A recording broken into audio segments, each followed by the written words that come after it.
All right. Here we are. We're live, so as per usual, we're just going to take a couple minutes here to give people a chance to log on. Let's share the link. Spread the message far and wide. Get this thing out from under my computer because it's making me look like I'm on a cruise ship. It's bouncing in the waves. Matt, how is Theodore? Theodore's kicking butt. Is he kicking butt? He's absolutely kicking butt. He's living up to his namesake. He's a little bull moose. He eats like one villager a day. It's my first kid, so I never had a toddler. No idea how much they eat. And I think he's like 92nd percentile for weight or something like that. So it's unbelievable.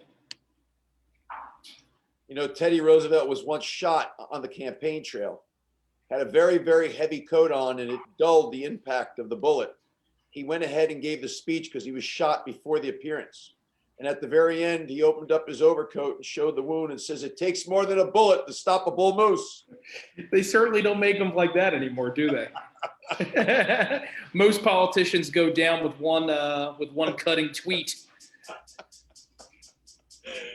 Jack, is Teddy Roosevelt your favorite president, Jack? He is not. Abraham Lincoln is my favorite president. You're And the a reason why I'm a Republican. Yay! That's the right answer for Dan. Lincoln remains the single most compelling figure in all of American history. I would agree, Dan. In the Absolutely. history of time, only one person has had more books written about them and read. Well, that would be Christ. Ironically, Lincoln is shot on Good Friday. Mm-hmm. Especially now that we've begun Lent, the parallels always amaze me. How we had this national passion play in the 1860s that, of course, culminated in the surrender of Lee, and then, as you say, Jack, on Good Friday, the events of Ford Theater, and I still think Manhunt. I forget the author, and I feel bad about it, but if you've ever had a chance to read the book Manhunt, it's tremendous. It's like the show 24 with Kiefer Sutherland, but the Civil War and the aftermath of Lincoln's assassination. It's incredible. It's a quick read. It's a page turner. You can kill it in a day or two if you bring it to the beach this summer. I will look that one up. Highly recommended.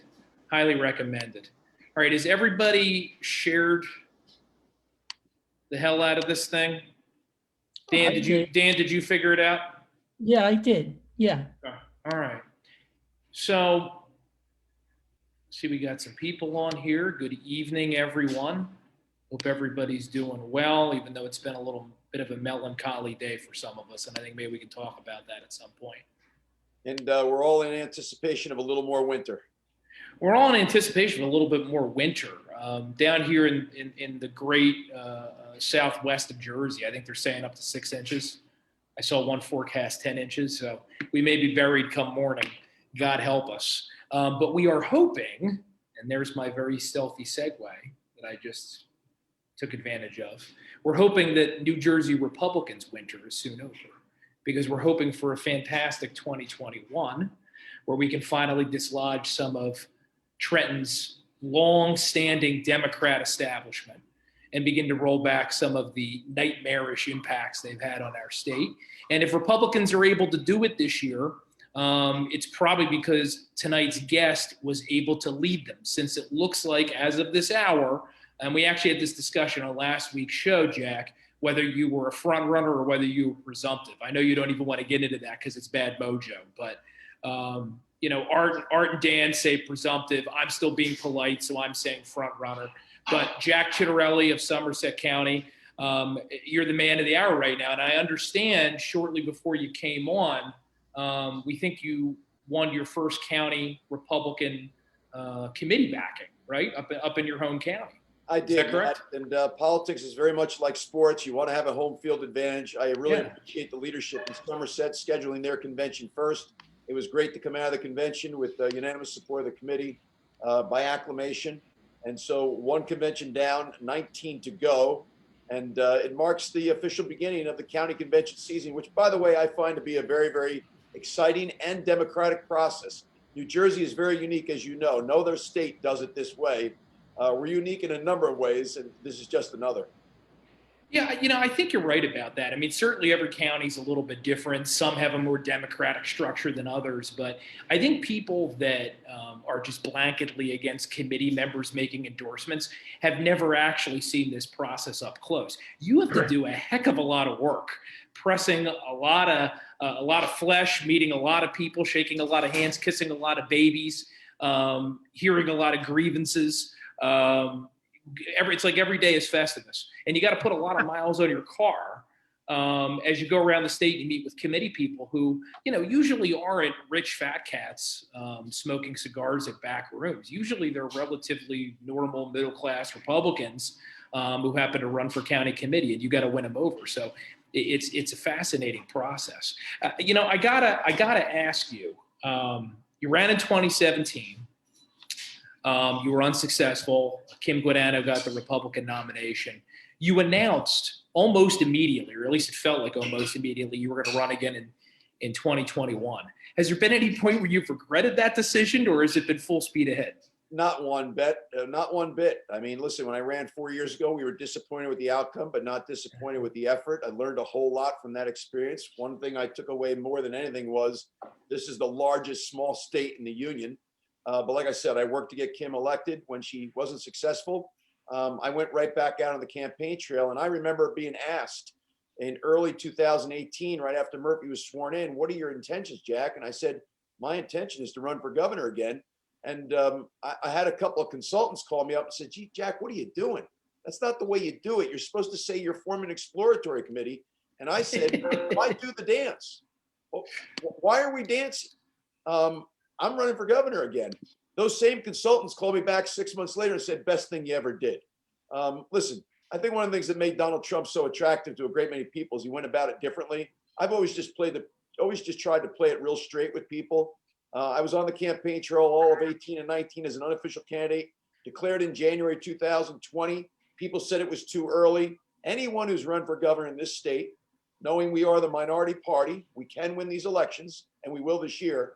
But as the minority party, and this being the largest small state in the union, you can't be too early. No, and I definitely think that paid off for you. Your primary competitor, primary. That doesn't really sound right, but that's accurate. Same thing.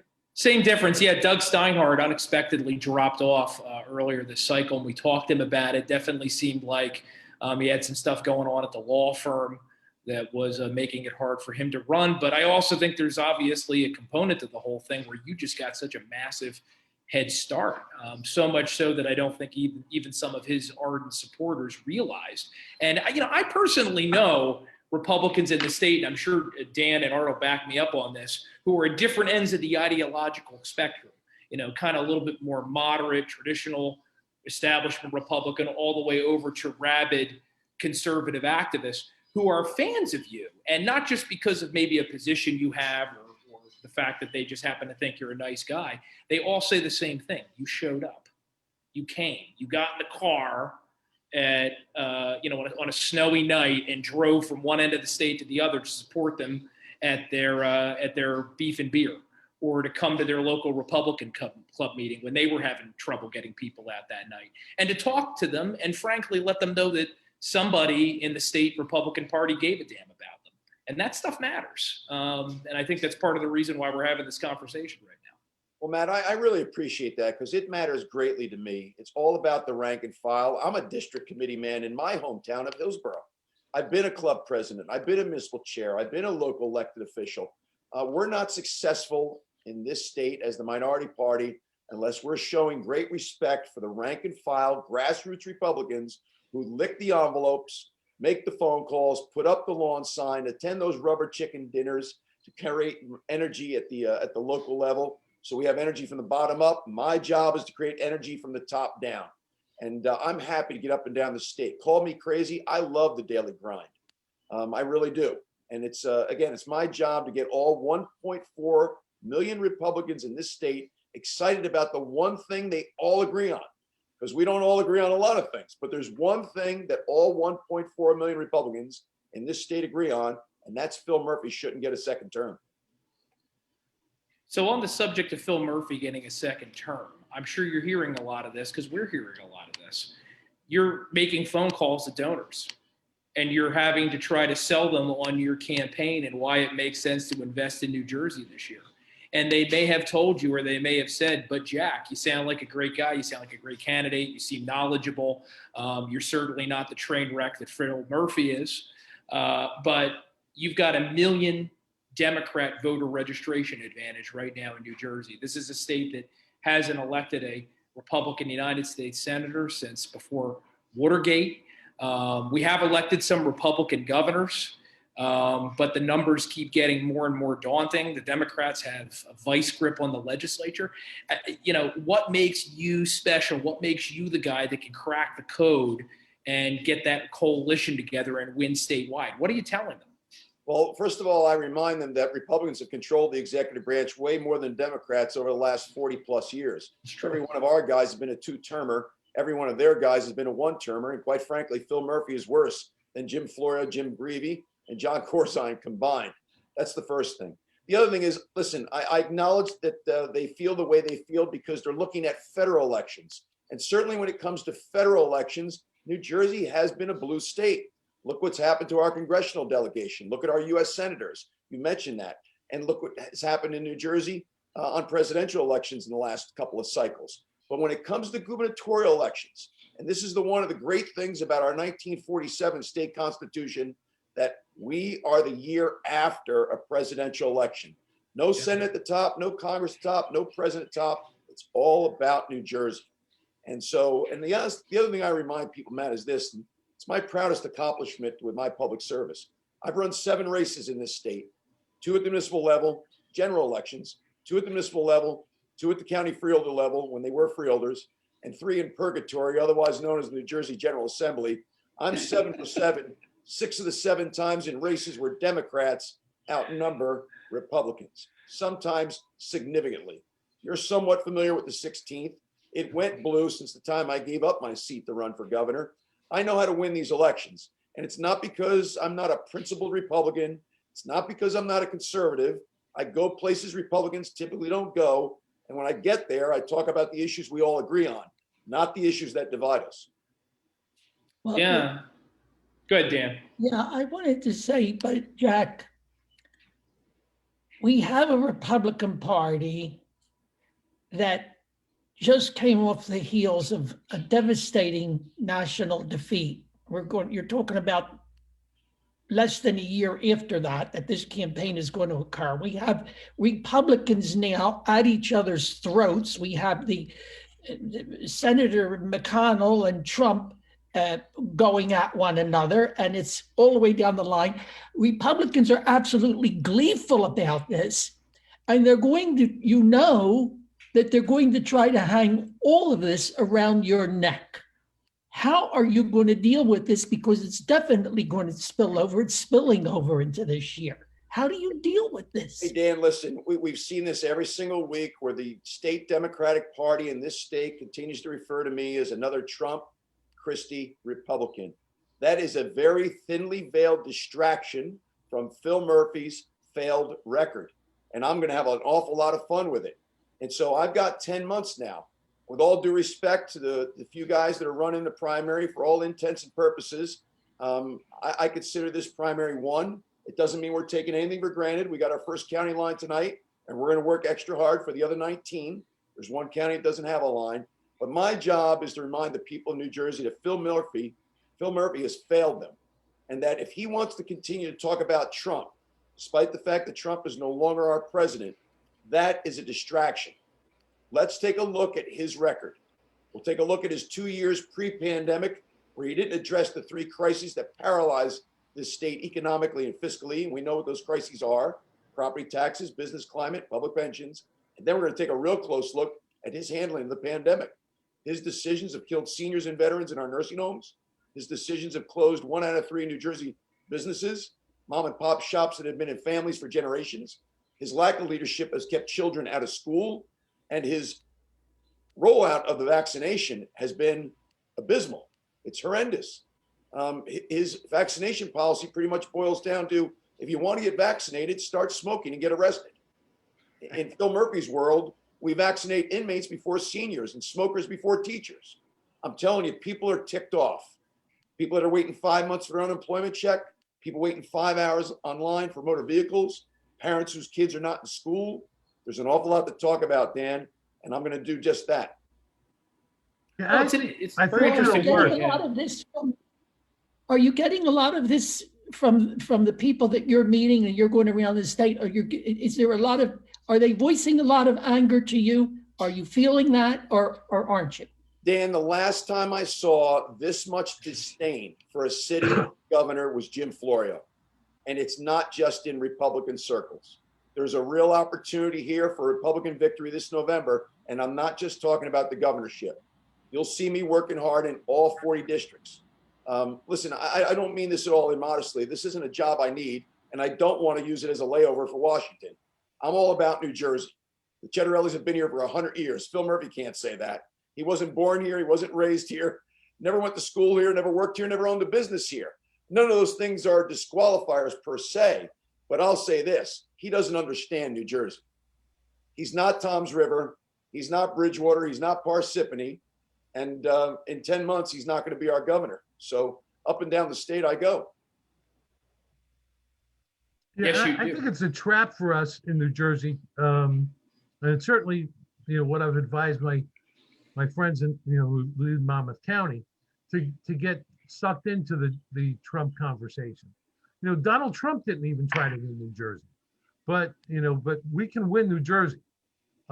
Jack can win New Jersey, and we can, we need to talk to the people where they're at.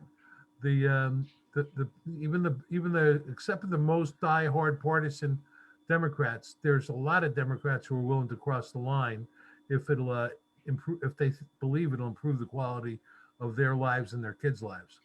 And to Art's point, let's look at Art's home county. Candidates matter. Christine Hanlon proved it. Donald Trump had 190,000 votes in Monmouth County this past November. Christine Hanlon, the county clerk, 220,000. Candidates matter. And I just think that there's a very compelling difference between myself and Phil Murphy. But again, getting to the point I was making a second ago, here's my proposition to the people of New Jersey. If you like what you see in here out of Ciattarelli, don't bother voting for me unless you're voting for my 40 Republican Senate candidates, my 80 Republican Assembly candidates. Just give us a chance. The Democrats have controlled the legislature for more than 2 decades. Give us a chance. I guarantee you're going to like the way we govern. I guarantee you're going to like the changes we make to improve your quality of life. We got to get young people that want to take root here. We've got to give the working poor a pathway to the middle class. We've got to give the middle class a chance to get ahead. We've got to make people believe they can achieve their American dream here by opening up a business. And we got to get seniors feeling confident they can retire here. That's not the case today. It's why we're #1 in out-migration. Give us a chance. You don't like the job we do? Here's my pledge. I'll stand down in the Ciattarelli midterms. If you give us a chance, let us show you what we can do. So What does that mean? You'll stand down. You'll resign in 2 years, you mean? No, I won't resign, but we'll let the midterms go the way they go. But I'm just asking for that opportunity for a Republican majority. you're saying you'll stand on your record, which is interesting because today you tweeted something that I thought was on point, which is, what is the point of having a legislature?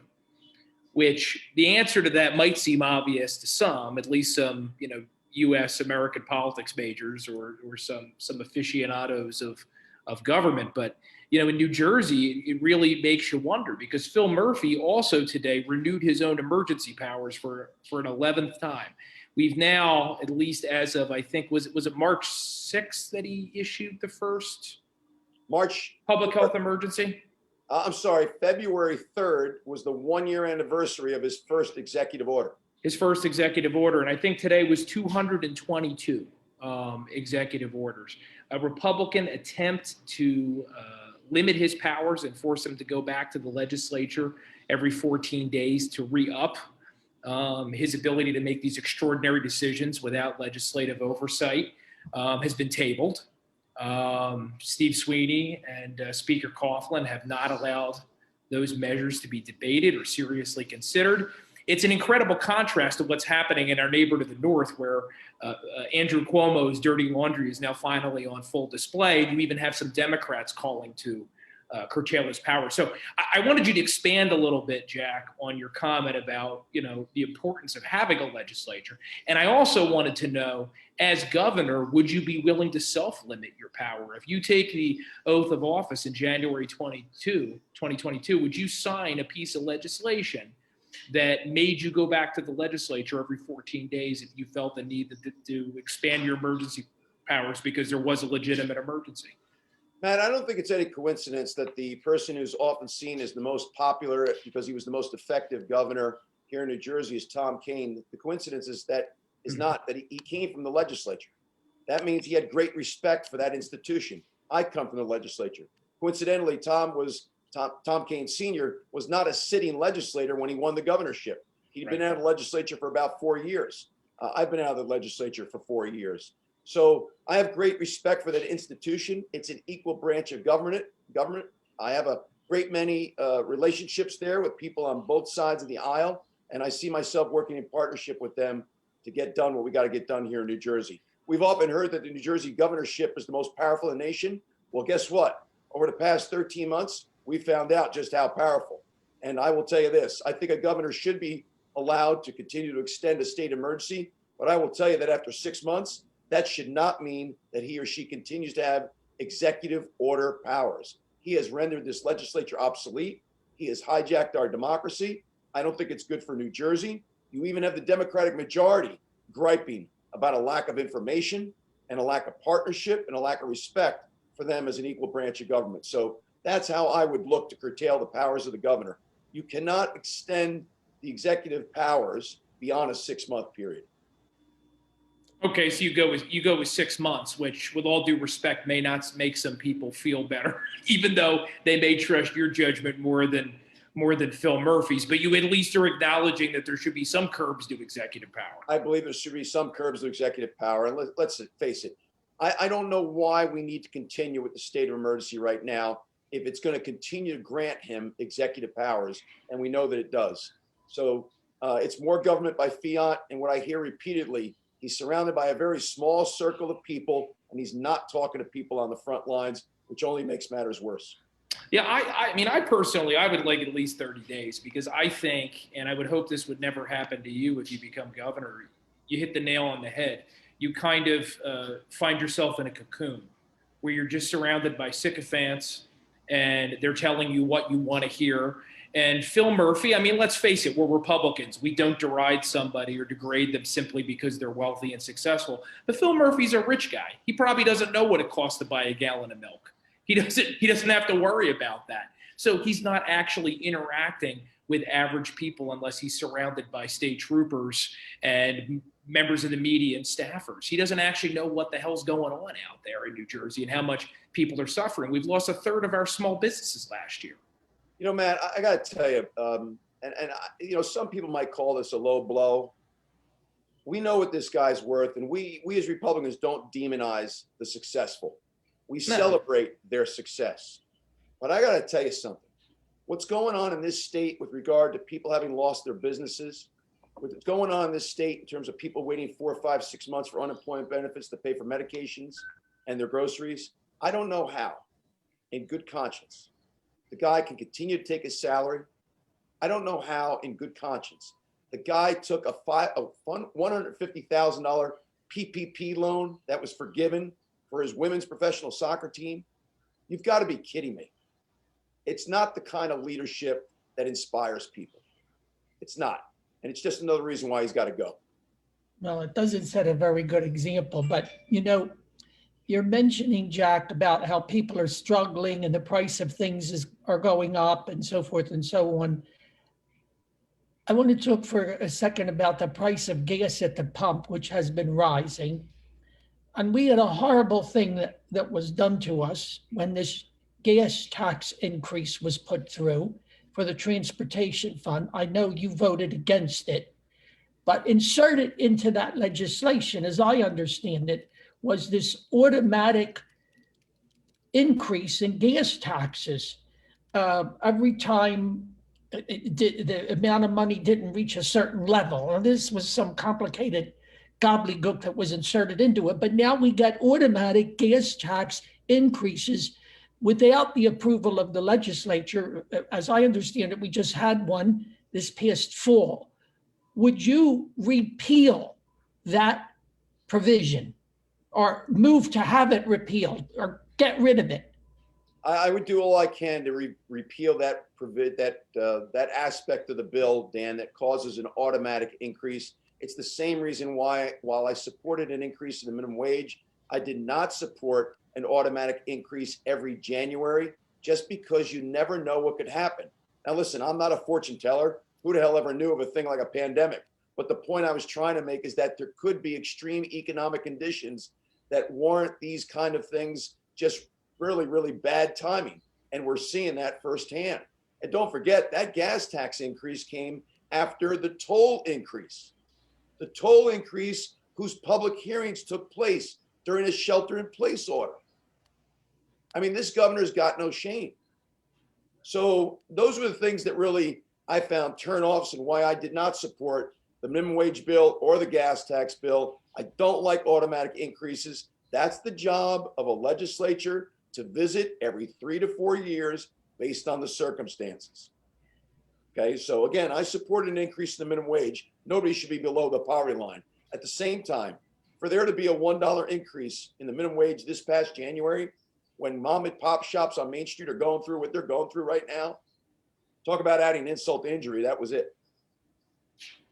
But what do you say to someone that says, Jack, kind of pivoting from the gas tax issue to the minimum wage issue, that it's the market that should regulate what people are paid and what employers can pay, not anyone in Trenton? Now, you have the benefit of actually having been a business owner. So you actually know what it takes to run a business, to keep people employed, to attract talent, to have to actually pay taxes to Trenton at the end of the year, which most of your former colleagues in the legislature have no point of reference. They've always been in the nonprofit world, or they've worked for someone. They haven't actually run a business. But I mean, what's to say that one particular wage that works for one employer is going to work for another? Why shouldn't we just leave this to the marketplace? Well, listen, I'm a free market guy, Matt. So yeah, the markets don't solve everything. They're not efficient when it comes, it seems, to things like education, healthcare, the environment, addressing poverty in all respects. But I am a free market guy. And so what we need in New Jersey is an expanding private sector and a growing economy. And the way to do that is by having a governor who's pro-business, pro-economic development, and less regulations. Okay, that's worked at the national level. It's what's killing the New Jersey economy. Even before this pandemic, we were last in job growth, last in wage growth, and last in fiscal health. And when you put on top of that the worst property taxes in the nation and the worst business climate in the nation, you've got a recipe for disaster economically. I believe we're a sleeping giant. I really do. And one of the focuses of my efforts as governor will be significant reforms to the tax code to get our private sector to take off. So what are some of those reforms you would implement? It doesn't matter, is Matt, that the market does determine it. Reacts to the minimum wage increases by anybody who's been to a convenience store lately, by eliminating those jobs with technology. And you're doing your grocery store, you're checking yourself out now. And, those were all, no, it's true. High school kids. I miss the high school kids saying, "Hello, Mr. Gallagher, can I help you bag?" And now it takes me longer, and the machine stops me because I didn't put something in right, and then it tells me, put the bag down before you scan the next one, and and it's like I can't farm this machine. I really want to go to the supermarket with you now. But you do raise an interesting point, though, that not to go too far afield, but that's what we do on this thing. We go on tangents. I mean, I'm 36, so I'm probably as young as you can get, where I've still had a summer job.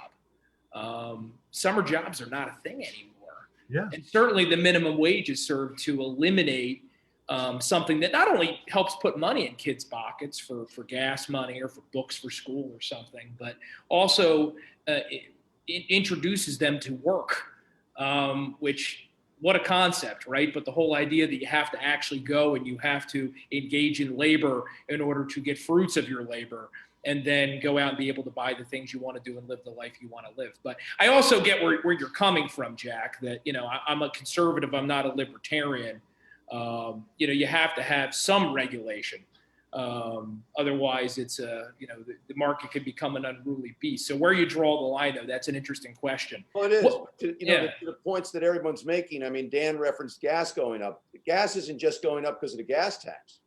Gas is going up because those 16-year-olds pumping your gas are now earning the equivalent at $14 an hour of $28,000 a year.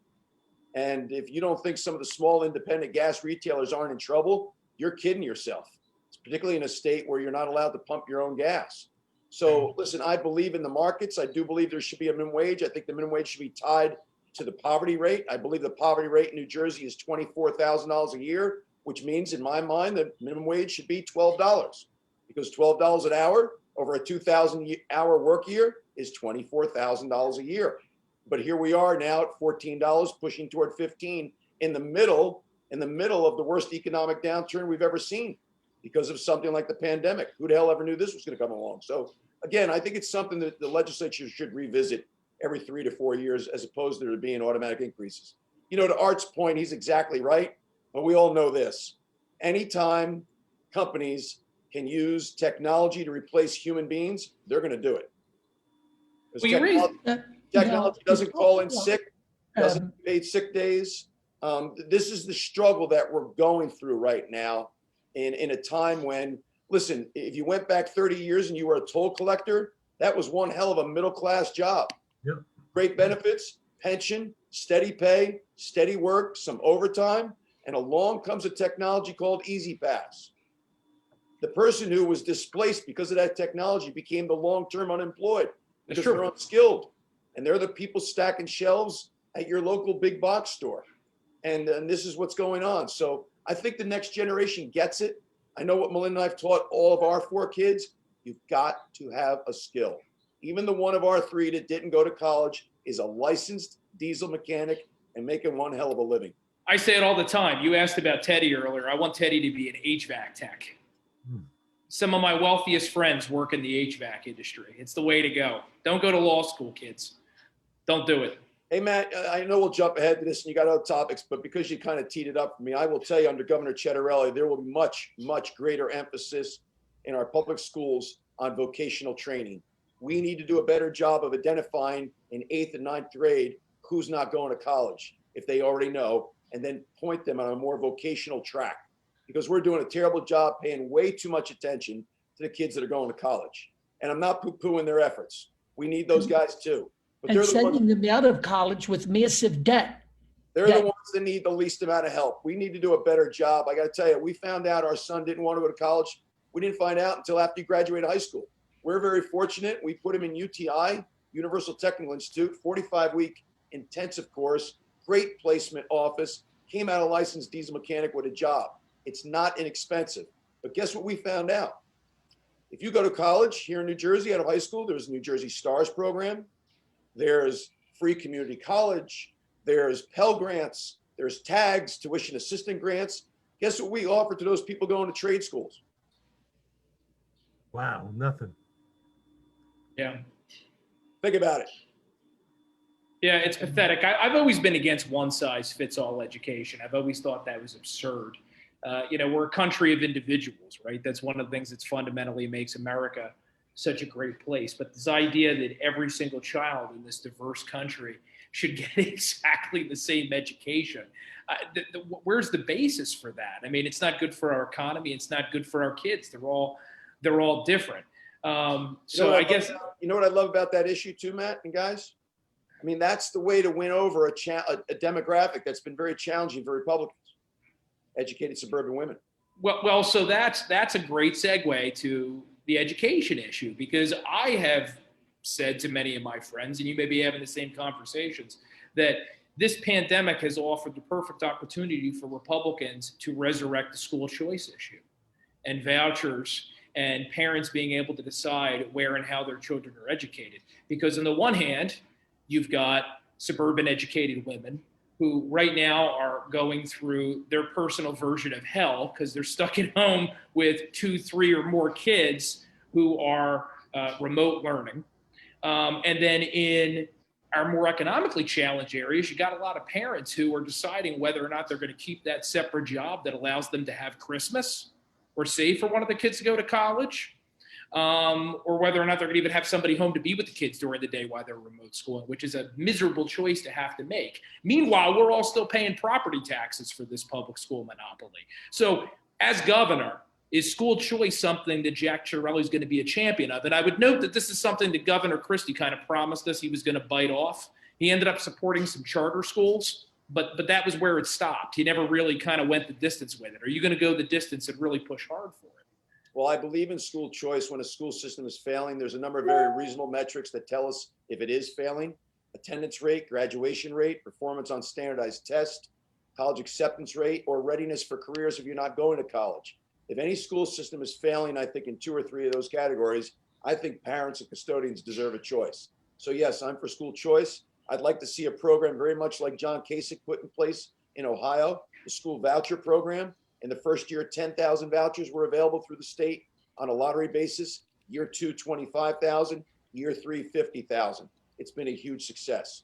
And we know this, in places like Newark, where the charter schools have been a phenomenal success, 66% of the residents of Newark, that's pretty much a Black community, want school choice.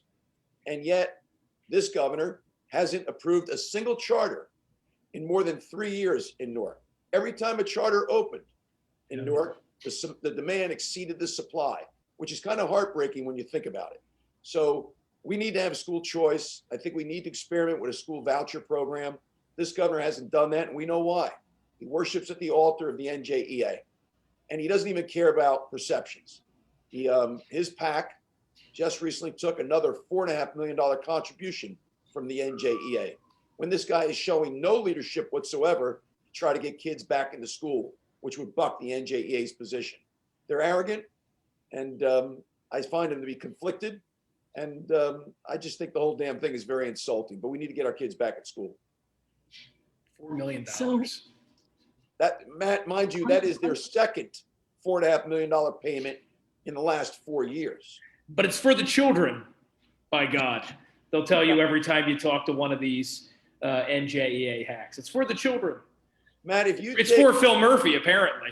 If you took all the money that NJEA has given to Phil Murphy over the last 4 years and divided it by the number of working teachers in this state, not one of them would have to buy groceries for more than a month.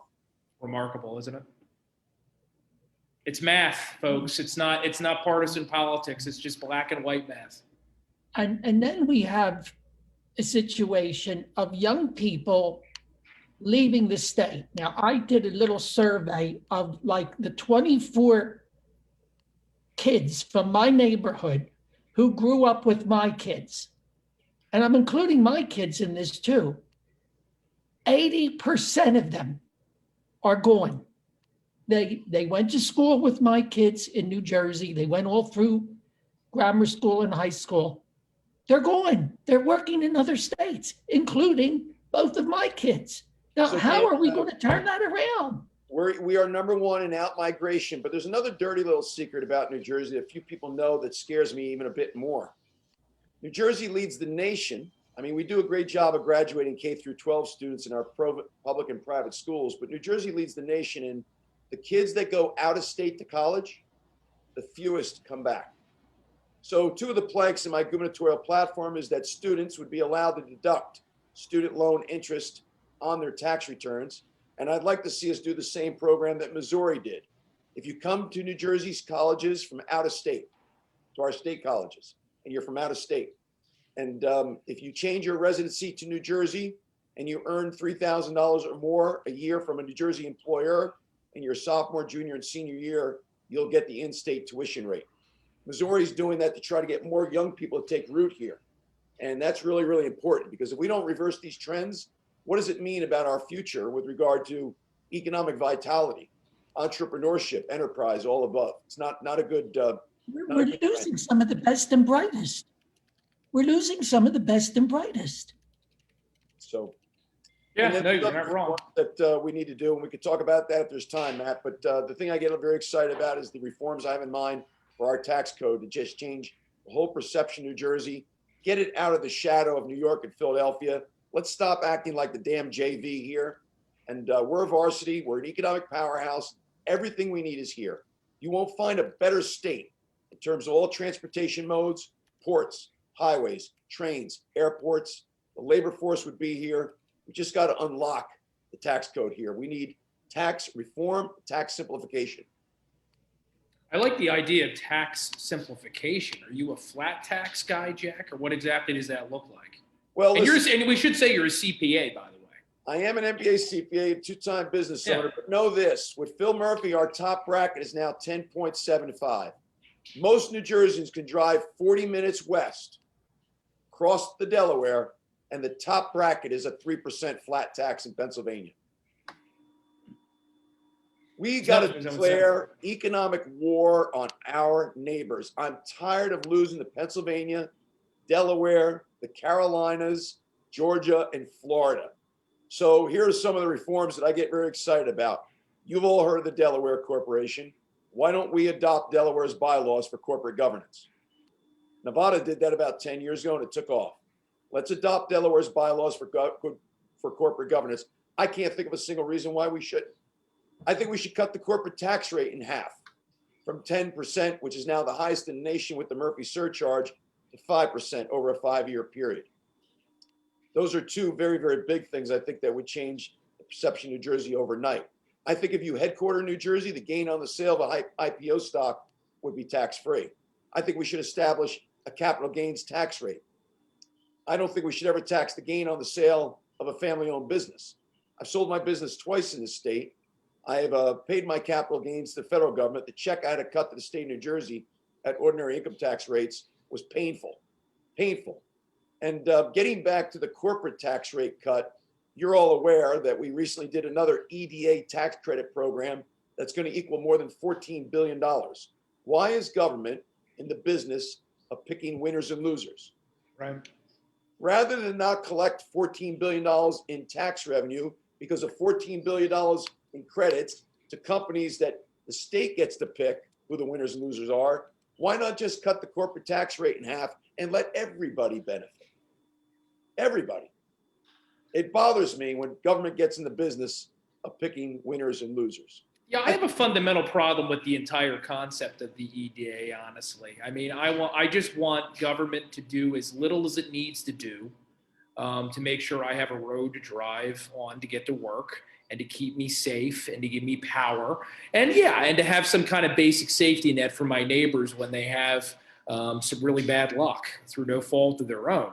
But good God, I mean, we're all this money wrapped up in a scheme for, as you say, for government to pick winners and losers, which companies are connected, which ones get saved, which ones don't. And then we're surprised when there's corruption allegations. I mean, it's shocking that anybody is shocked. Yep. And how much bureaucracy is in Trenton, Matt, deciding who the winners and losers are, doing all the paperwork associated with these credits. And think of the stupidity of this. We're going to create this really high corporate tax rate. But then we're going to give you tax rates to incentivize you not to have to pay that tax rate. Right. How about if you just cut the damn tax? Exactly. That's how I feel. Jack, the back in 2009, I think it was Steve Lonigan proposed a 3% tax rate like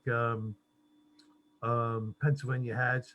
In fact, Christie was talking about it early on until Lonigan started to get some traction with it, and then Christie turned around and attacked him on it and said it would be a tax increase for lower wage earners and middle class earners. How would you address, the tax for the lower wage earners or the lower income earners? What I would do, Art, is again a tax simplification, tax restructuring. So instead of the current 9 brackets that go like from 1% up to now 10.75, we would have 3 brackets: a 3%, a 4%, and a 5%. And if your family earns less than $100,000, you would be eligible for a child care tax credit. So we would decide whether or not, what is more for you, the earned income tax credit or the child care credit that I have in mind, in the neighborhood of about $250 to $500 per child for those earning less than $100,000. I think we do need to do something to make New Jersey more affordable for working class families. But more than anything, we need tax simplification, and we need to be regionally competitive. We are no longer regionally competitive, not compared to Pennsylvania. And that's bad news for New Jersey. Would you consider funding education other than through property taxes? Well, listen, I do think that the income tax, as you know, in this state can be used for one thing and one thing only, and that's to provide public education state aid. We need a flatter and more equitable distribution of state aid. And so I think the way to lower property taxes in this state, I mean, right now, 70% of state aid goes to less than 10% of districts. Right. That's why your county and my county get screwed. Our citizens are paying twice for schools. Their property taxes pay for their public schools, and their income taxes are paying for Jersey City's and Newark schools. And we've been doing it that way for 40 years. Yep. It's nefarious, it's arbitrary, I believe unconstitutional. But once I get in there, I mean, these are the kind of things that I can do in the very first budget, which takes effect 6 months after I'm sworn in. The thing that you're talking about is more of a long-term analysis that I am certainly open to. I think all things need to be on the table. Well, Jack, What you're talking about is a very compelling thing to analyze, Art, but we'll never have it done in time for the first budget. You know, I get it. For that very first budget is a new school funding formula. And what I have in mind is something along the lines of this. Every school district gets X for every English speaking student, Y for every English language learner, and the state takes over the cost of special ed, and we'll do that with caps in place. If you exceed the sweet spot, and in my mind, the sweet spot should be somewhere between $13,000 and $18,000 a year per student. You start exceeding the sweet spot, we're going to reduce the state aid, because it's no accident right now that the school districts that get the greatest amount of state aid have a cost per pupil that's off the charts. Yep. Off the charts. So, you know, the analogy I use is if I let Dan buy my groceries every single week, I love filet mignon and lobster tail. Let's have at it. How did you know what was in Dan's fridge? He's Italian. I did. I had fajitas tonight. But anyway, Jack, you know, I think a lot of people in New Jersey just don't feel empowered. We look at other states. Let's talk about like recall, initiative, referendum, and recall. Why don't we have a practical way for initiative, referendum, and recall in New Jersey? We're supposed to have recall. We can't recall a governor. It's virtually impossible, or other public officials. When are we going to get some democracy in this state? You could argue that's backfired, though, in California, couldn't you? Good. Too much democracy can be a bad thing. I mean, I want to hear what Jack has to say about it, but. Well, you know, I was on recently with Michael Aaron on NJTV, and he said, Jack, I see that you said that if you don't get the cooperation of the legislature, you'll call for INR and a constitutional convention. He said, INR, isn't that an old Republican kind of thing? I said, Michael, the Democrats do INR all the time. Look what was on the ballot this past year. Marijuana was on the ballot. Isn't that INR? Right. But so, they controlled it. They controlled it. But Dan, listen, I think people will feel empowered when they have their faith restored in government. Phil Murphy certainly isn't restoring their faith. He's increased personal taxes, business taxes, gas taxes, tolls. Look what he's done with his decisions here during the pandemic. So I think people feel empowered when they get it from government, what it is they want most from government. They want fair opportunity and they want security. That's what they want. I'm not saying they want a nanny state when I say security. They want financial security. They want to feel safe in their homes, right? So that's when people feel empowered, when there's fair opportunity to achieve their dreams and when they truly feel like they have security. Well, to your point about what they want in terms of security, Jack, I think part of security is actually predictability, right? You're a business guy. You know that businesses need predictability. I need to be able to know that if I make X decision, I'm likely to get Y response from the government. Marijuana. Oh my God. There is regardless of what you think about that issue, there's a multi-billion-dollar industry ready to get rolling. And I know some people that are on the ground floor of this thing. The people of New Jersey voted to legalize recreational marijuana last year. And the Democrats, who have complete control of Trenton, all three branches of government, but in this case, the two relevant ones, the executive and legislative branch, and they still can't get this damn thing done. I saw today it fell apart again. And there was some picture of Ciattarelli, I think, on New Jersey Globe, Wildstein's site, looking sad, like somebody stole his bicycle. I mean, it's absolutely pathetic. And I want to know your perspective, Jack, not just on the marijuana issue and how you would handle it, but also as an alumnus of that illustrious body that is the New Jersey legislature. And specifically from your perspective of having been there, what the hell is wrong with these people? Why can't they get anything done? Well, they're just inept. And so what's really embarrassing is that they asked the people of New Jersey to approve the referendum. The people did. Everyone knew that that ballot question was going to pass, which means they had 6 to 9 months in 2020 to prepare for its passage. And here we are today, what they asked the people to approve and what the people did approve, they now can't get it out there. So it's a terrible black eye for them. And you can see it's caused a lot of dissension in their caucus, particularly amongst the Black caucus. The Black caucus has said all along what they wanted was decriminalization. They're very fearful of what the legalization of marijuana means, recreational marijuana means in the Black community, and I don't blame them. So here's how I would handle it. I think first and foremost, the bills should be separate. How are we going to handle the decriminalization of marijuana? I think we should handle it very much the way we handle driving. If you do, we catch you doing more than the miles per hour, the speed limit, we give you a ticket. If you put another 2 points on within 12 months of the first ticket, you go to 4 points. Well, guess what? If you get another ticket within those same 12 months, we take your license away. I think we should do the same thing with small amounts of marijuana that are not intent to distribute. I don't think people should get a criminal record because they've been caught with a very small amount of marijuana. I think we should cite them and go about it the same way we do with the driver's license. But I do think the two bills should be separate. In my mind, the decriminalization part should be easy, but they can't seem to get their act together. Yeah, and it should be an easy issue because as somebody whose law firm does a lot of municipal prosecuting work, guess what? We weren't giving a lot of people criminal records for small amount of marijuana to begin with. If you had under X number of grams, which certainly encompassed your average joint or dime bag or whatever the hell the street term is for it this day and age. I'm just old enough now where I don't know the lingo anymore, Jack. But ultimately, you were getting some kind of diversionary track anyway. You were either getting a conditional discharge, it was being downgraded to an ordinance. It was always a little bit of a misconception anyway. So there was already a consensus on this thing. That's my point that I'm trying to drive home. And the fact that they can't get this done is ridiculous. You mentioned the Black Caucus in Trenton a moment ago, and it is true that they have deep concerns about legalizing recreational marijuana. They're okay with decriminalization, but not necessarily, someone, being able to use it for any purpose without any consequences. Where do you fall there? So I was not for the legalization of marijuana. You were opposed to it. 10,000 people a year die on our highways because they're under the influence of alcohol. I think the last thing we needed was another legal substance that impairs people's abilities. I also think that right now community policing has never been harder. This only makes it harder.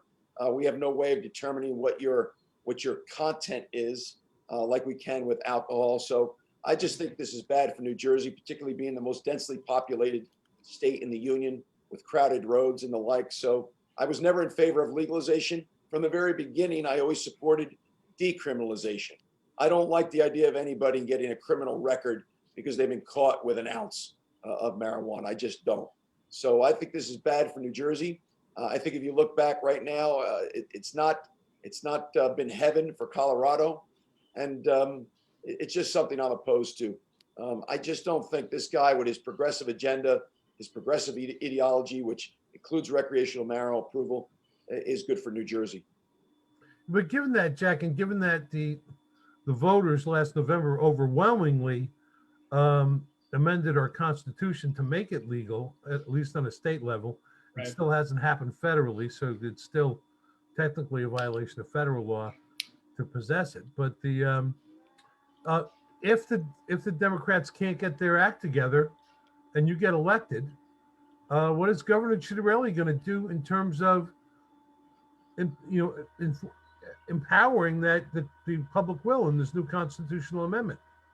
Well, listen, Art, if the public is crying out, public sentiment is everything, as Lincoln once said.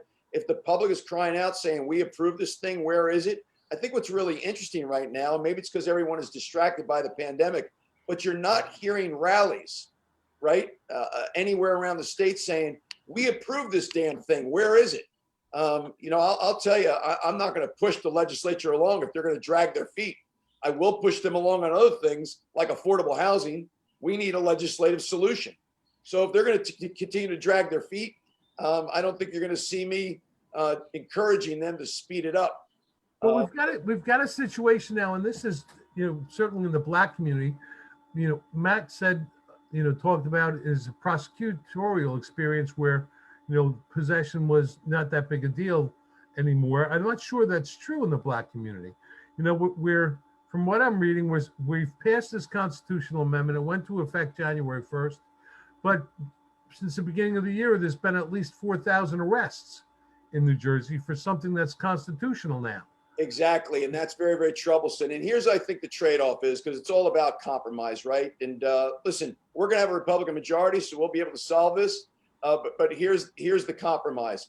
You give me a decriminalization bill, and let's get the other bill separate on recreational marijuana and get it done, since the people in New Jersey overwhelmingly supported it. I'll try to restrict it in what I think are fair ways, but let's separate the two bills. I want the decriminalization. You want the legalization. Let's work together. We'll get it done. Well, hopefully the politicians, regardless of what party it is, can make a decision, because I think it's really predictable to happen, given that we have a constitutional amendment. Is that the same thing that happened with gay marriage and affordable housing? The courts are going to start legislating, and or the attorney general is going to legislate via, order to the prosecutors and the police. And again, the bullet is dodged, and the black market continues to thrive. This legislature, it really is thriving. Well, that brings us back to the one of the common themes of this evening's discussion, right? That the legislature abdicating its responsibility creates the opportunity for all sorts of mischief from the other two branches, right? Whether it's the Supreme Court stepping in to tell us how much we should spend per student for their education, or how many units of affordable housing to build, or whether it's the governor issuing these ridiculous, endless circular executive orders. So look what this Supreme Court has done here in New Jersey over the last couple of decades because of 3 words in our Constitution. Thorough and efficient have defined educational funding for 40 years. Yeah. I believe it's nefarious, arbitrary, unfair, and unconstitutional. I think it violates the Equal Benefit Clause that says no community is supposed to suffer at the expense of another. And I could prove to you that they are, because of the way we distribute state aid. Look what the state Supreme Court did on Mount Laurel affordable housing, right? Because the legislature has failed to act. These should not be decided in Superior Court through builders' remedy suits. We need to bring back regional contribution agreements, and we need a legislative approach to how we do low-income housing, which is very important in the state. Young people, seniors, veterans, disabled, we need low-income housing, but we need to do it consistent with smart growth strategies and our land preservation initiatives. We don't want this to happen on marijuana. I just hope that the state Supreme Court's not going to end up, it's a very liberal court, and and by the way, liberal court, we know that I sued them on Phil Murphy's $4.5 billion of borrowing, and the vote went against me 7-0. 4 of them were nominated by Chris Christie. One of the things that excites me most about the privilege of serving New Jersey 2 terms, I will get to nominate 4 new Supreme Court justices. And quite frankly, I think that's Donald Trump's greatest legacy, his transformation to the federal bench. Yep. Oh, no, About regional contribution agreements. Haven't heard anybody talk about that in quite some time. It's one of my favorite Democrats, John Hornick, the mayor of Marlborough, is actually, has been in the past a champion regional contribution I'm agreements. an advocate, Art. I think every community should have a skin in the game, but where the low-income housing go needs to be consistent with smart growth. Where are the jobs? Where are the transportation modes? I could tell you in Somerset County, I live in a 52 square mile former cow pasture. One road, 206, one lane in each direction. This isn't where low-income housing belongs. I'll tell you towns that are dying for low-income housing, high-density housing, Somerville, Manville, Bound Brook, and Raritan. You know why? Train stations and downtown areas with mom and pop shops that are crying for foot traffic as they try to compete with Amazon. Let's be smart about where we put our low-income housing. But What about the argument that RCA's guarantee that every community has a skin in the game. Well, one of the things that I think that you and Art are touching on here is another one of our larger themes right now in this where does the Republican Party go discussion that's happening nationally. Common misconception: we're not, or at least we're no longer, the party of big business. If you didn't watch any of the ads at the Super Bowl, you still would know. The corporate boardroom is no longer a friendly place for Republicans. Many of them do not share our values. They're donating to Democrats. We're the party of Main Street. We're the party of small businesses. That person who maybe they went to college and decided to start a business. Maybe instead of going to college, they invested that money their parents gave them, or they were able to save from a summer job into opening up that storefront. They were successful. Now they've got 10 employees. Now they've got an online shop where they're selling all over the country. And Phil Murphy and Steve Sweeney and Speaker Coughlin have their collective boot on their throat. I mean, that's who we're for, right? That's who our policies benefit. We're a pro-business party because we know that's what benefits the individual. Yes. I mean, that's the key here. You never hear this governor celebrate the business community, and he demonizes the most successful amongst us. He's actually a very divisive figure when he talks about we just want people to pay their fair share. Now, listen, I will tell you that I believe there should be a new tax rate at the federal level for those that earn more than $10 million a year. I don't believe hedge fund managers should have their income taxed at capital gains rates. I believe for hedge fund managers, that's ordinary income that should be at normal tax rates. But you don't make corrections needed at the federal level here within the state. You'll make your state an outlier. And that's exactly what Phil Murphy is doing. He incites class warfare when he talks about he only wants the rich to pay their fair share. He demonizes the business community. But quite frankly, I see that as an opportunity for us Republicans. We believe in the individual. We believe in empowering individuals with liberty. And we believe in a fair market capitalism that's marked by social responsibility and what I believe economic nationalism, America first. What about SALT, Jack? I know that's something that divides a lot of conservatives and a lot of Republicans. Because on the one hand, I mean, like everybody else that's watching this, I pay too much in property taxes. Almost all of us do. At the same time, knowing how dysfunctional Trenton is, I do have a philosophical problem with us getting bailed out for our bad votes at the state level, right? Because that's really what the SALT deduction is. It says that you're allowing your state government to be irresponsible because ultimately you're going to recoup at least some of that loss when you file your federal taxes, and you can take this fat deduction. You're obviously going to be at the center of this debate if you end up being the governor of New Jersey. Where are you going to fall? So 4 out of 5 New Jerseyans benefited from the elimination of the SALT deduction. The 1 out of 5 that didn't are the job creators in this state. And Matt, I can't disagree with anything you just said, but I will say this. And basically what you just said is that why should the federal government subsidize New Jersey's high property taxes? But New Jersey is a donor state. It's true. That's true. Because it's a donor state, I want my SALT deduction back so that all New Jerseyans can benefit from the tax code. And I think the change they need to make is if you want to, we're not going to change anything other than you can exceed the cap that we put in place, and that 1 out of 5 New Jerseyans can deduct all of their property taxes and their state income taxes. So I tried to get out ahead of Murphy on this, and I think I have successfully. When Joe Biden was sworn in, the first thing Phil Murphy said was, we want funding for the Gateway project, we want to stop the offshore drilling, and we want our SALT deduction back. I was saying all 3 of those things when Donald Trump was the president, because we know what Gateway means to North Jersey. We know what the Jersey Shore means to New Jersey. We've got enough natural gas on the mainland to take us to 2050 when these alternative energy sources are more dependable and more cost effective. And we want our SALT deduction back since we're a donor state. Yeah, I mean, I know we're jumping all over the place tonight, but there's so much ground to cover in the time we have. You talked about renewable energy, Phil Murphy's energy master plan. This is something we're putting a lot more energy into in Save Jersey because I just don't think enough people know about it. He says that he's going to take us to this carbon neutral energy infrastructure by 2050, which is a fantasy for a number of different reasons, but it's going to cost thousands for every single household in this state if we implement his plan. It's absolutely nightmarish. The one thing you never tens of thousands, excuse me, right? The one thing you never hear is what the monthly electrical bill will be for the average New Jersey homeowner as he makes this transition to this unrealistic energy plan that he's got in place. Here's the secret. We've got to use our natural gas discovered here on the mainland.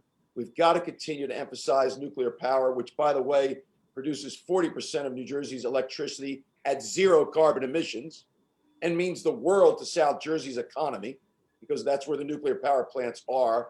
And if we really want to reduce carbon emissions, we've got to make our way toward electric vehicles. You saw what GM has announced in the last month.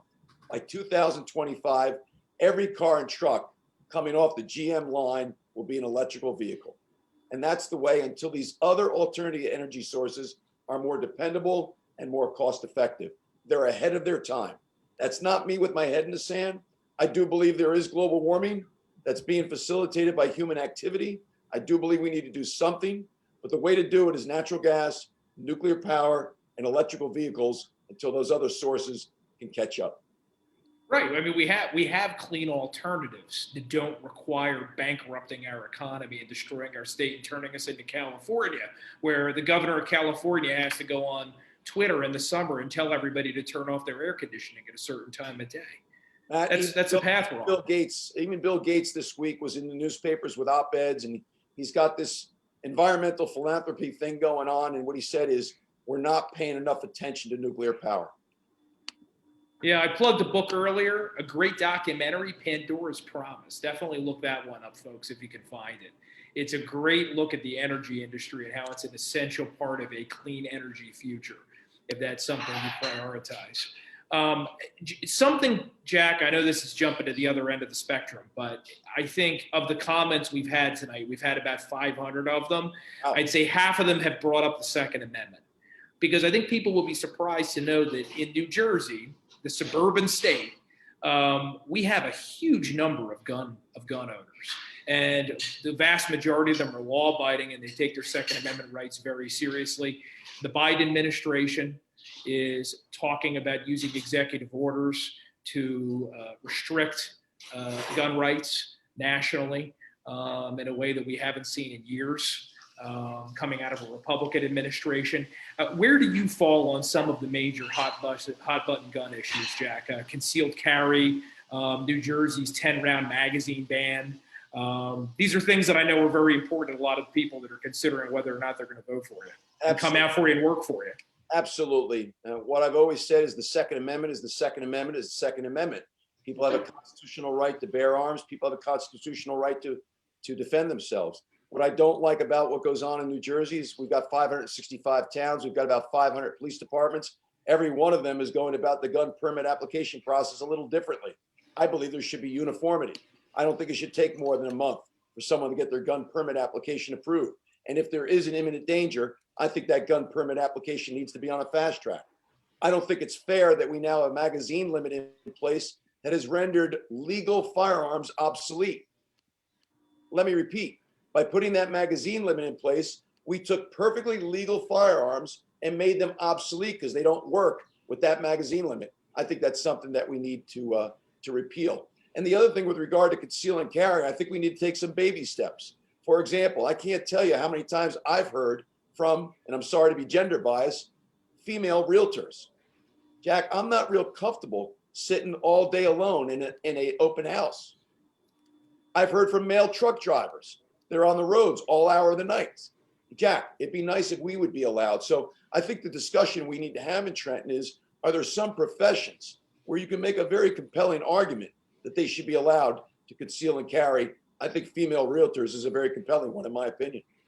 Yeah, and I mean, I encourage people to look up on Save Jersey. You'll find it in some mainstream outlets, the story of Shaneen Allen. Yes, exactly. Yeah, I mean, a single black mom from Pennsylvania who was minding her own business, just traveling through New Jersey, not breaking any other laws. And she was victimized by New Jersey's gun laws. Why did she have that gun? Not because she was trying to commit any crimes. It's because she was trying to protect her kids. We know domestic violence victims sometimes need guns to protect themselves. So this is another issue, Jack. I'm glad that you sound like you're on the right side of this one, because so often Republicans are defensive about the Second Amendment. No, the Second Amendment isn't about a bunch of guys like Duck Dynasty that want to go hunting, although we certainly support their right to hunt. It's about citizens, sometimes our most vulnerable, being able to protect themselves and having that right. Because we all know that as fantastic as our police are, you know, they can only be so many places at once. When someone shows up at your door who means to do you harm, you know, that 5 or 10 minutes it might take that officer to get there could be the difference between life and death. So I'm going to protect people's Second Amendment rights, but at the same time, guys, and we all know that gun permit applications here in New Jersey over the last year have been up more than 300%. My job is to make people feel safe in their communities. If they want to be able to gun, it should be easy to obtain it with the right kind of universal background checks, which I also support. But I don't want people feeling as though they have to have a gun to defend themselves. If they want to, it's their right, and I support it. But I would like to think that as governor, I can make people feel safe in their communities again, that they wouldn't necessarily have to get a gun to defend themselves. I mean, that's what's going on in this time that we're living in. And I think it's no coincidence that since the Democrats have taken control of both houses in the Congress and the White House, you no longer hear talk of disbanding or defunding police, which was just nuts to begin with. Morale has never been lower. Recruiting has never been harder. We need to support our community police. Yeah, I saw Minneapolis just allotted more money to their police department after all that talk about defunding the police. Isn't that funny how that happens? When you don't support the police, you get more crime. You know, Matt, the other debate that I hear raging around the state is this notion of civilian review boards. In my opinion, we already have civilian review boards. They're called the mayor and council. So if we want, let's put a process in place that every single time a police chief has to discipline one of the officers in the department, that is shared in executive committee, because it is a personal matter, with the mayor and council. And if the mayor and council feels it wasn't dealt with appropriately, then we can decide what we want to do from there. But we don't need another whole group, in my opinion, of a civilian review board. A mayor and council is a civilian review board.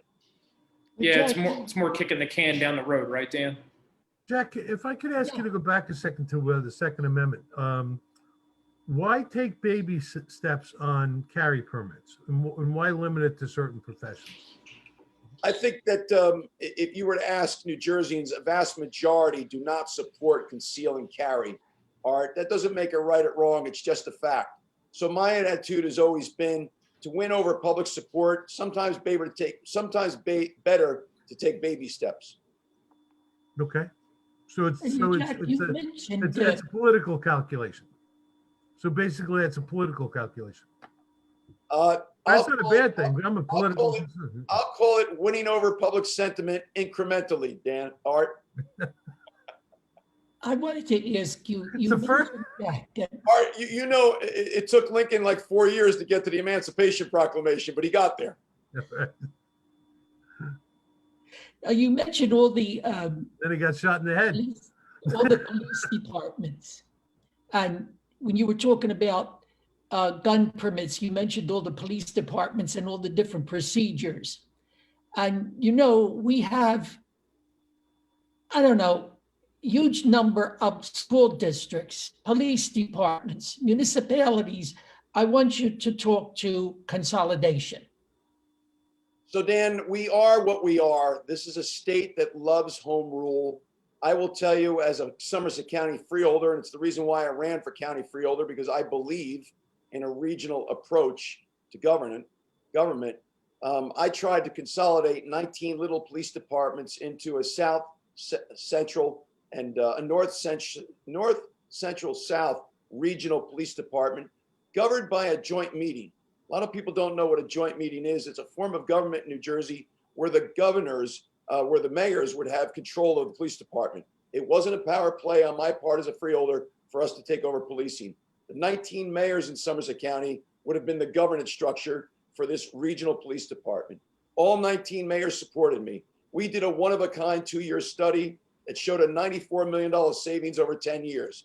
It came time to vote to implement the study findings, to create a regional police department, 63 fewer people on the payroll, 63 fewer legacy costs, $94 million in savings, improved quality of service. The vote went against me by the same 19 mayors, 17-2. 17-2. I wasted 2 years and $250,000 in taxpayer money on that study. And what it taught me is that it ain't going to happen unless the locals make it happen. Here's what I will do as governor. I will advocate for regionalization. I will support consolidation if the locals make that decision. And let me give you a powerful example. When I got to the 16th district, it had 15 towns. Princeton Borough and Princeton Township decided to become one. 15 fewer people on the payroll on day one, $3 million in annual savings. You really shouldn't bond for the one-time upfront costs that are critical to a consolidation. You shouldn't bond for them. But if you put them in the operating budget, it'll cause a 1-year spike that scares the hell out of a lot of people. The state of New Jersey, with me as the legislature, worked with the Christie administration to pick up 100% of the one-time upfront cost. No spike in the tax rate, no bonding. We picked it up. 2 towns became one.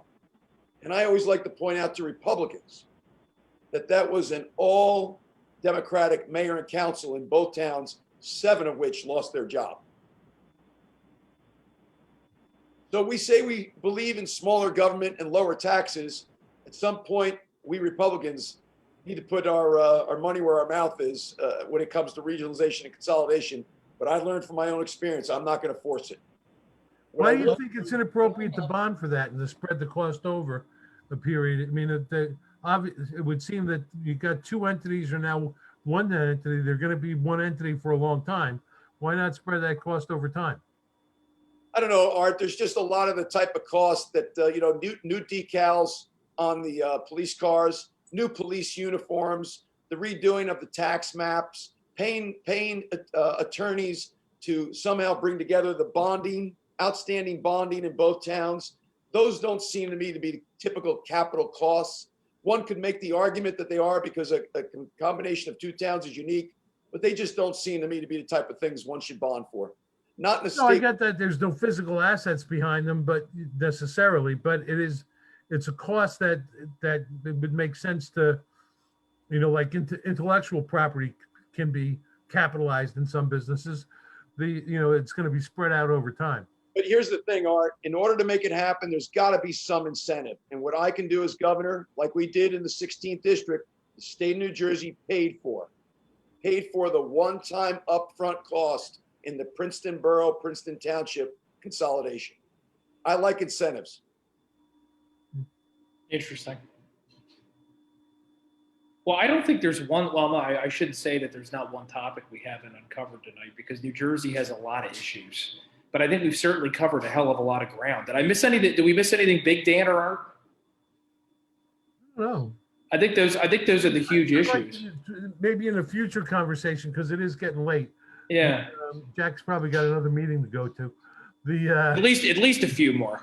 Yeah, or phone calls to make. But that's right.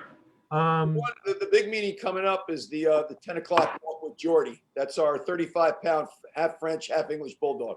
There you go. Well, we got 2 minutes, but the other thing that we need to talk about, because tomorrow we're going to have a big snowstorm and a lot of people are going to be without power, is what we do to make our utility companies more resilient and more reliable, and to put some teeth into our regulations.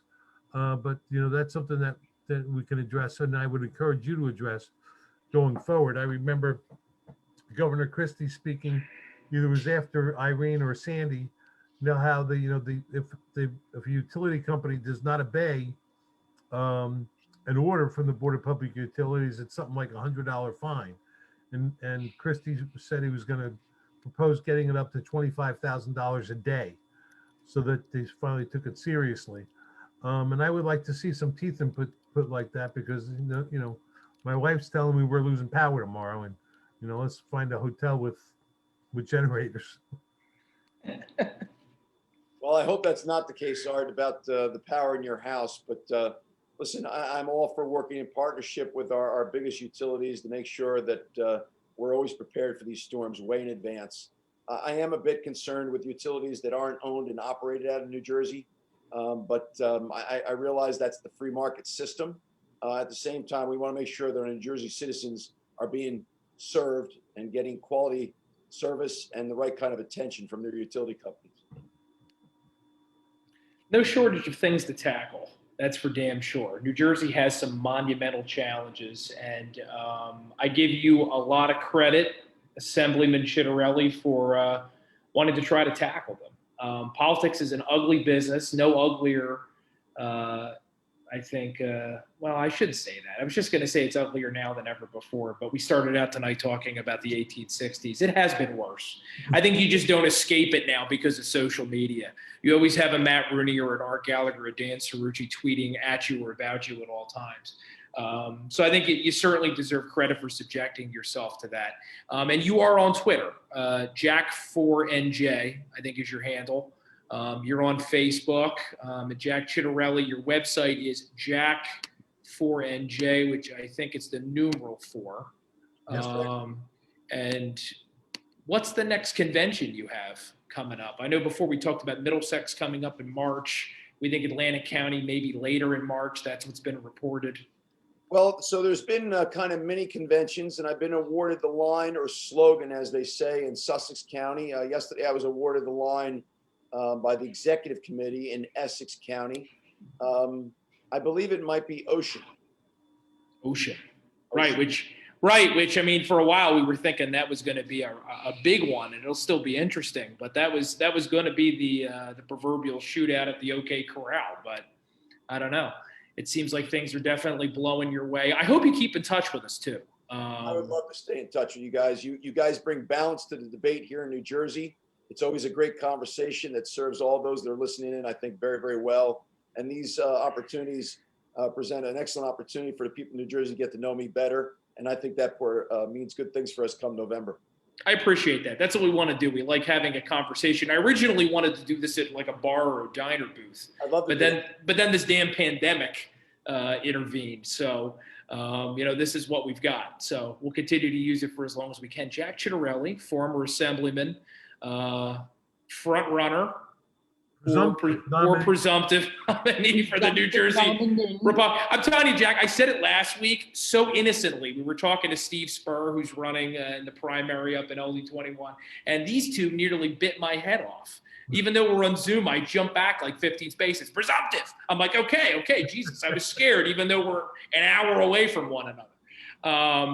Jack Ciattarelli, I appreciate your time this evening, and I appreciate you subjecting yourself to all these questions. Are you kidding me? I love this. It comes with the territory. It makes me a better candidate, and I'm already looking forward to next time, Matt. So thank you to you, Dan, and Art. Really appreciate it.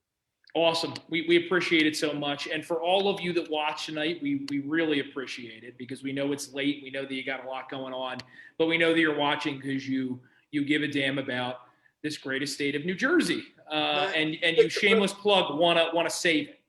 You picked the perfect night, Matt, because they're all sleeping in tomorrow because of the snow. That's true. And everybody's working from home anyway. So yeah, I mean, you'll be watching the recording. The best thing about this is we have a recording. They can watch it tomorrow. They can watch it tomorrow. And don't forget that even though you're going to continue to read Save Jersey and More Monmouth Musings and Dan's blog spot, you're going to follow along with Jack and the other 2021 candidates. Next week, Wednesday, same time, Regina Egea. Oh, she's great. Yeah, ex Chris Christie Chief of Staff, president of Garden State Initiative. When it comes to getting into the numbers of what's wrong with New Jersey, nobody has a better handle on it. So we're looking forward to getting her perspective. And then on March 3rd, we've got State Senator Mike Testa from down in Cumberland County, who's going to have some very interesting perspective on everything that's going on in Trenton and also 2021. He was the big story of 2019 when he won that seat back for the Republicans. And then we've got some more people coming up in the weeks ahead who we're going to announce. So well, as long as we have people with we still have Bridget Murphy. Testa. Do we still have Bridget coming on We March still, 10th? we still have Bridget Kelly coming too. Bridget Kelly, yeah. On March 10th. So that's going to be very, very interesting. Because I haven't talked to Bridget in years, certainly since everything happened with the Supreme Court and her court case. So I mean, we want to get her perspective on a ton of stuff. So plenty to talk about. That's the beauty of New Jersey. We never run out of things to commiserate over. I think we should host a gubernatorial debate. Will you come on if we can get Phil Murphy to come on with us, and the three of us will host the debate? Bet I would. Of course he would. Will Phil Murphy come? Invite Phil Murphy to come Well, talk you to know us. what? You're in an excellent position to make that ask, and I'll tell you why. Because if you qualify for matching funds, and he and I are the only ones that have, and the only ones that will, you're required to debate. Yeah. Others that have. Since he has no That's one true. to debate, and I have no one to debate, as Kim and I did 4 years ago, and as he did 4 years ago with Ray Lesniak and John Wisniewski and 6 other people. Let's get him and I to go at it. And Oh, there's wow. more Wouldn't than that one be debate. something? I'm sure David Wildstein will host one, but I think we should host one. Yeah, why not? Absolutely. And the best part is if Murphy agrees to it, you know that it means he's down 10 points. Because that is an act of extreme desperation. Interesting you say that, Matt, because the one thing we didn't touch upon, and I don't want to prolong the evening too much, but I'm having a lot of fun here. Is You're the one that's got to walk that dog, so, he's got his legs crossed. We're good. and my kid's asleep, so I'm fine. The latest poll came out in New York, and Mr. Cuomo is off another 10 points, and it's now 51-47. His approval versus disapproval rating. I'm expecting we're going to see kind of the same thing about Mr. Murphy as soon as the next polls come out. Well, from your mouth to God's ear, but we need the media to give the same level of scrutiny to Phil Murphy that they've suddenly decided to give to Governor Cuomo.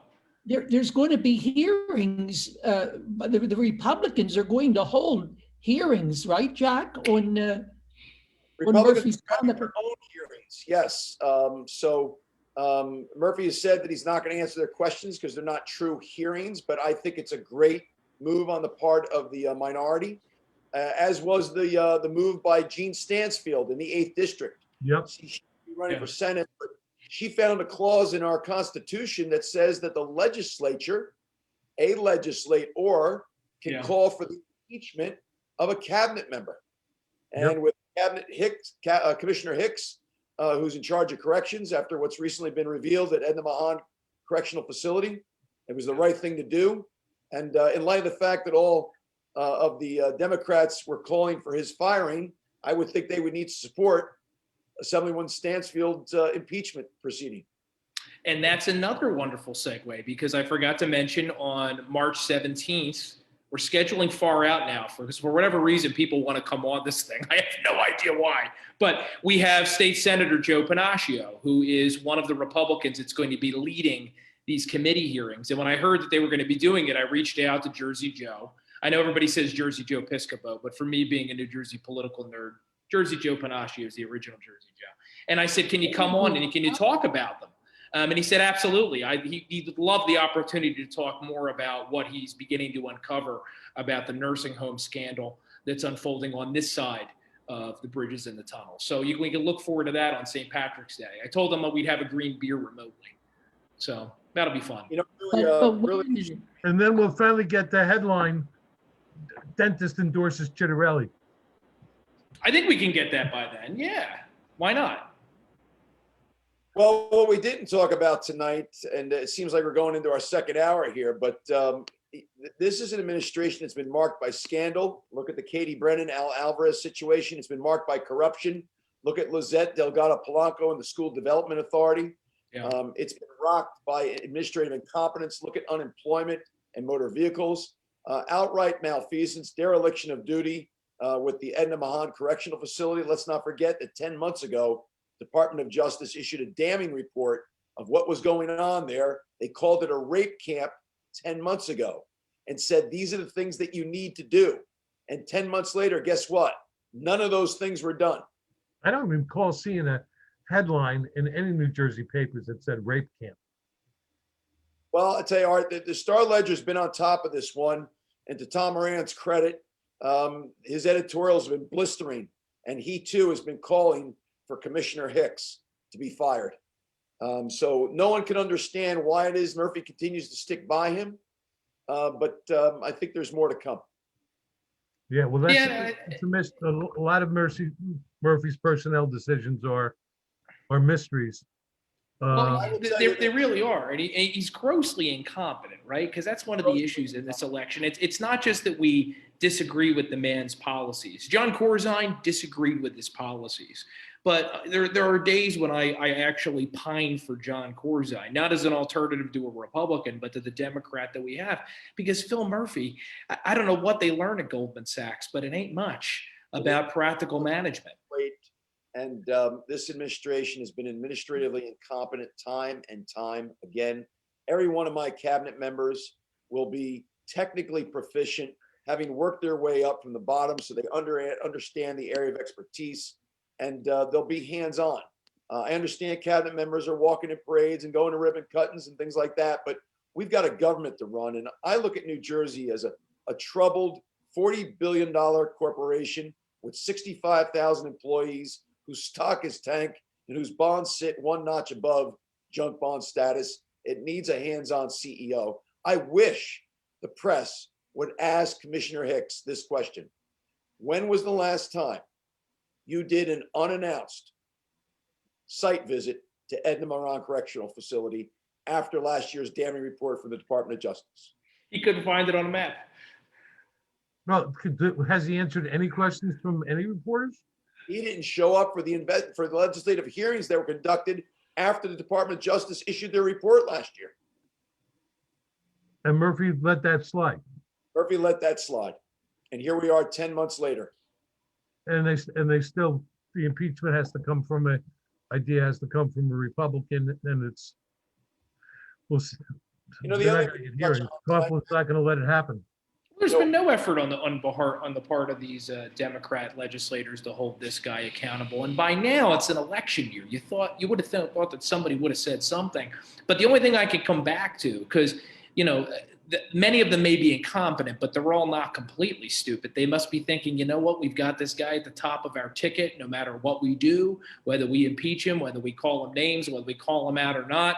So, we might as well not beat him up any more than he's already getting beaten up by the Republicans in the press. That's the only thing I could come up with. They're making a political calculation instead of, making a good governance moral decision. And when you look at what he did with regard to granting legal immunity to nursing homes, that to me was an admission of guilt. It wasn't you that killed the veterans and seniors. Yeah. It was my decisions that killed the veterans and seniors in your nursing home. So we're going to grant you legal immunity. He forced them to take in COVID-19 patients. He never got them PPEs. He didn't get them test kits. He didn't treat the nursing homes like they are hospitals, which they are for a great many residents. My mom is 89. I mean, what I see there could be the equivalent of a hospital ward with people as they get old and infirmed. He encouraged them to not wear masks in the early days of the pandemic, right? This is the original mask shamer. Wear a mask, you knucklehead. Wear a mask. And so he granted them legal immunity. Think about that. To me, that's an admission of guilt. Yeah, they were absolute slaughterhouses.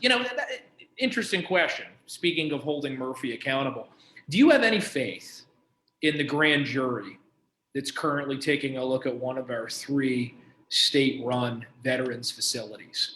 It's a state grand jury. It's not a federal grand jury. Do you think that we're going to get any kind of justice? Do you think we're actually going to get any answers through that process, or do you think we need to look elsewhere? I'll answer your question this way, Matt. I can only hope so. It's interesting. When in the primary 4 years ago, Kim Guadagno came out with the idea of our attorney general being elected. I don't like that idea because I would never want the attorney general someone who's trying to curry favor with the party bosses or raising money. I think that at the end of the day, the performance of the attorney general is a reflection of the governor, and the governor needs to pick someone who's going to uphold their oath, not be loyal to the person who appointed them. I can't say that about this attorney general. I find him far too often protecting Murphy or carrying out the Murphy agenda. And so I'm not going to go back to where Kim was. I don't like the idea of an elected attorney general. I know some states have that, and it's a fun debate. But this guy is just, in my mind, too protective of this governor. and too much carrying out his agenda. Yeah, and I mean, I'm sympathetic with your point, but it seems like we ended up with a hyper-partisan megalomaniac anyway, even though he's not on the ballot. So, I mean, would we really be doing worse if he was on the ballot? I don't know. At least then there'd be some kind of direct check. I don't know, but here's the good news. There's an election every 4 years, and at our age, those 4 years come quick, and it presents an opportunity to turn the whole thing around. I mean, that's the thing I've always loved about politics. The next election is always less than 1 year away, and that next election represents the next opportunity to kind of just turn everything right around. We can do it. You've got Larry Hogan in Maryland. You've got Charlie Baker in Massachusetts. We can do it here, but I want it on my terms. I want a Republican majority.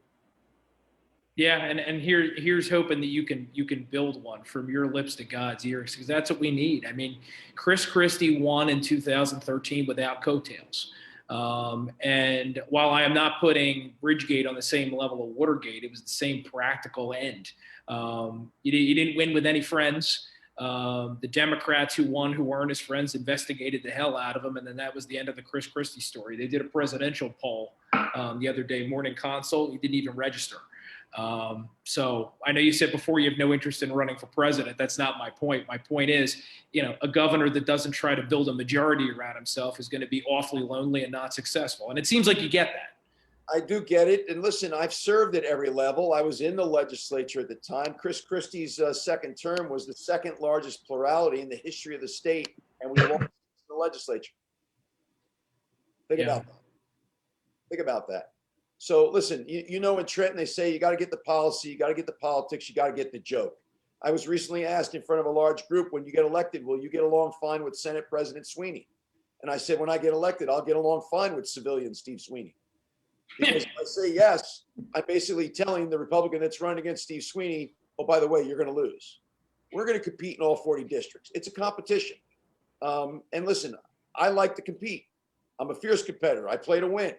But my record also shows that once that election's over, it's our job to govern, whoever it is that those elected officials may be. So let's have the competition.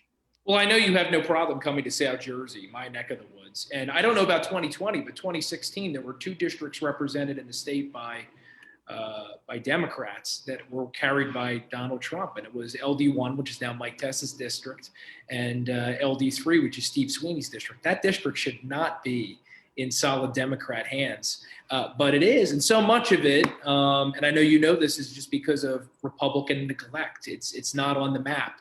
I give Tom Kean Jr. some credit for taking a crack there a few years ago, but it's got to be a consistent cycle-to-cycle project if we're going to do it. So that project needs to begin in 2021. Do we have candidates down in LD3 yet? I believe LD3, I think they'll be coming out real soon. I think we're okay there. We got to follow up down there, because that's a place where we really got to play. You know what a lot of people are shocked by, Matt, is that of the 21 counties in this state, Camden County has the 8th largest Republican population in the state. Put your hand up, Dan. That's us. He's talking about us. We exist. And listen, that those Republicans mean a great deal to a statewide election. This past Sunday, I was down in Camden at the Gatekeepers Fellowship church with a great Black congregation that was so welcoming, so warm, and so very gracious. Melinda and I went down and shared their ministry with them, and very much enjoyed their house of worship. You've got to go places Republicans typically don't go. I need Republicans to see me there, and I need the Black and brown community to see where I am. It's why on Thanksgiving Eve, we delivered fresh turkeys to the soup kitchen in Irvington, and it's why we were on a street corner in Newark passing out PPEs in a COVID hotspot. I'm very, very well received when we go there. And I will tell you, the Black and brown community feels as though their vote is taken for granted by the Democrats, and it is. And Phil Murphy is not very popular in those communities for a number of reasons we could talk about next time. But I see a real opportunity for Republicans. Even the vaccination rates in Democrat counties are very poor. He's doing very little to serve those communities at all. I mean, even when you look at the basic stuff like economics, I know we talked about school choice earlier. And I do think this is one of the downsides of the Republican organizational structure, that we have this tendency as candidates to look at New Jersey and its counties as the electoral college. Right. But no, you don't win X number of votes in Monmouth County and get all the votes in Monmouth County or something like that. Campaigning and having a campaign presence in a place like Camden County, arguably just as important as some smaller, equally populous Republican counties. So it's just one of the many ways, and maybe we can, next time we get a chance to chat, talk about it, how we need to reimagine campaigning, look at it a little bit different. But you have some very smart people around you. So here's hoping they get it. I have confidence that they do. And we're going to try some different things this year. I won't let them not get it, Matt. I have every confidence. Right. When you say it, I believe it. Well, listen, I'll be the first one to tell you, I could be a real pain in the ass. You have to be, though, right? I mean, look, running a campaign, right? But to be governor of a state like New Jersey, you got to be a little bit of a boss. And I don't mean boss in the corrupt, New Jersey politics sense. I mean, you got to be a boss in the sense you got to be willing to throw elbows, raise your voice, be tough, not always give a damn about whether or not you're adding a spoonful of sugar to the medicine to make it go down a little bit easier. And that's why I think some of our most successful governors, Chris Christie in his first term, certainly didn't spend a whole hell of a lot of time worried about people's feelings. Right. I hear you. Well, you got to be Jersey. You got to be Jersey. And that's what Murphy is not. That's He's one thing not Jersey. governor is not. All right, guys, I'm going to sign off. Yeah, go walk your dog and come back soon, and let's talk more about sending Phil Murphy back to Massachusetts. Very good. I don't know if we can do it, but that's that's something I would support amending the Constitution to do. So right, let's put a pin in it. Matt, as always, thank you. Thank you, Jack Ciattarelli. Art, Dan, always a pleasure, my friends, and we'll be back here next week to do it all over again with Regina. Sound like a plan? I look forward to getting Regina. It's gonna be great. Stay safe out there, everybody. Keep reading. We'll talk to you soon.